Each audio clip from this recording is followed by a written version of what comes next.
بسم اللہ الرحمن الرحیم۔ السلام علیکم ورحمۃ اللہ وبرکاتہ۔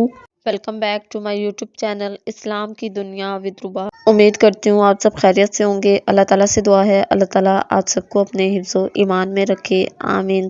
جی ناظرین، تو میری آج کی ویڈیو ہسٹری آف قرآن پاک ہے، یعنی قرآن پاک کی ہسٹری کے بارے میں ہے کہ قرآن پاک کیسے نازل ہوا، کس طرح سے نازل ہوا۔ یعنی اس ویڈیو میں ہم یہ دیکھیں گے کہ نزول قرآن کا آغاز کیسے ہوا۔ ایک مسلمان ہونے کی حیثیت سے ہمیں یہ انفارمیشن ہونی چاہیے۔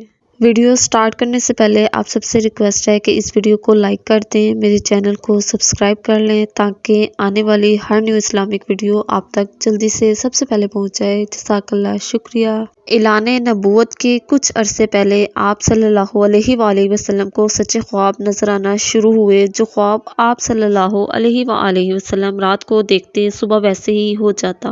پھر اسی دوران آپ صلی اللہ علیہ وآلہ وسلم کو تنہائی اچھی لگنے لگی، جس کی وجہ سے آپ صلی اللہ علیہ وآلہ وسلم مکہ کے پہاڑ جبل نور کی غار میں کئی دن تک اکیلے قیام فرماتے تھے۔ اور پھر اسی غار میں حضرت جبرائیل علیہ السلام سب سے پہلی وحی سورہ الق کی ابتدائی 5 آیات لے کر حاضر ہوئے۔ نزول قرآن کے واقعے کو آپ صلی اللہ علیہ وآلہ وسلم خود بیان فرماتے ہیں کہ میری عمر 40 برس تھی اور میں غار میں عبادت کر رہا تھا کہ یکایک میرے سامنے ایک ایسی شخصیت کا ظہور ہوا جسے میں نہیں پہچانتا تھا۔ اس نے کہا، اقرأ یا محمد، اے محمد پڑھیے۔ میں نے کہا، میں پڑھا ہوا نہیں ہوں۔ اس شخصیت نے 3 مرتبہ یہی الفاظ دہرائے اور پھر چوتھی بار مجھے پکڑ کر سینے سے لگا کر دبایا اور چھوڑ دیا۔ اس کے بعد سورہ الق کی 5 آیات کی تلاوت کی۔ ان آیات کا ترجمہ یہ ہے، اے محمد صلی اللہ علیہ وآلہ وسلم، اپنے رب کے نام سے پڑھیے جس نے پیدا کیا، جس نے انسان کو جمے ہوئے خون سے پیدا کیا۔ تیرا رب بڑا بزرگ اور کریم ہے جس نے قلم کے ذریعے علم سکھایا،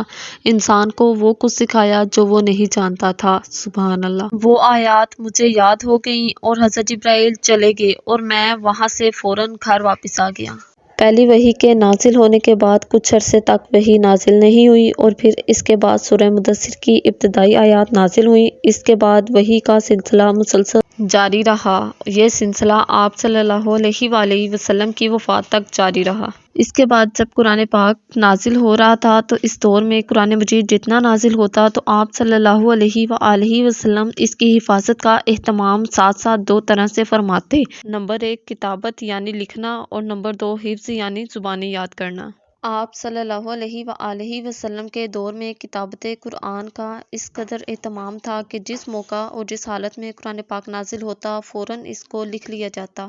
اور اس دور میں قرآن پاک کو لکھنے کے لیے کھجور کے پتوں، پتھروں، اونٹ کے شانے کی ہڈیوں، کاغذ اور چمڑے وغیرہ سے کام لیا جاتا تھا۔ نزول وحی کے وقت قرآن پاک کا جو حصہ نازل ہوتا، آپ صلی اللہ علیہ وآلہ وسلم اس کو لکھواتے اور کاتب کو بتاتے کہ یہ آیات فلاں صورت میں فلاں جگہ پر لکھو۔ مشہور کاتبین وحی میں سے حضرت زید بن ثابت رضی اللہ، حضرت امیر معاویہ رضی اللہ اور خلفائے اربعہ شامل ہیں۔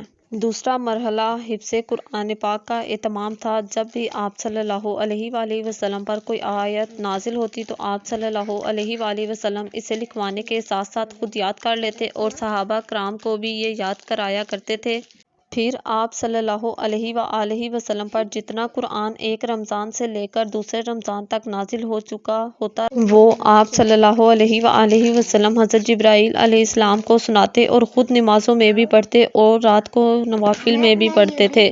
اس طرح قرآن مجید کا جو حصہ ان کے پاس پہنچتا وہ اس کو اچھی طرح سے زبانی یاد کر لیتے تھے۔ اس کا چھوٹا سا خلاصہ یہ ہے کہ آپ صلی اللہ علیہ وآلہ وسلم نے قرآن مجید کی حفاظت کے لیے حفظ و کتابت دونوں طریقے اپنائے تھے اور آپ صلی اللہ علیہ وآلہ وسلم کے دور میں قرآن پاک ترتیب توقیفی کے اعتبار سے ترتیب توقیفی سے مراد قرآن مجید کی وہ ترتیب ہے جو حضرت محمد صلی اللہ علیہ وآلہ وسلم نے اللہ تعالیٰ کے بتائے ہوئے طریقے کے مطابق لگائی، یعنی قرآن مجید کی جو موجودہ ترتیب ہے وہ ترتیب توقیفی ہے۔ سبحان اللہ۔ اور اس ترتیب سے بعض صحابہ کو مکمل قرآن پاک بھی یاد کروایا تھا۔ اسی طرح مکمل قرآن مجید تحریری صورت میں بھی مختلف اجزاء پر جمع ہو چکا تھا۔ سبحان اللہ۔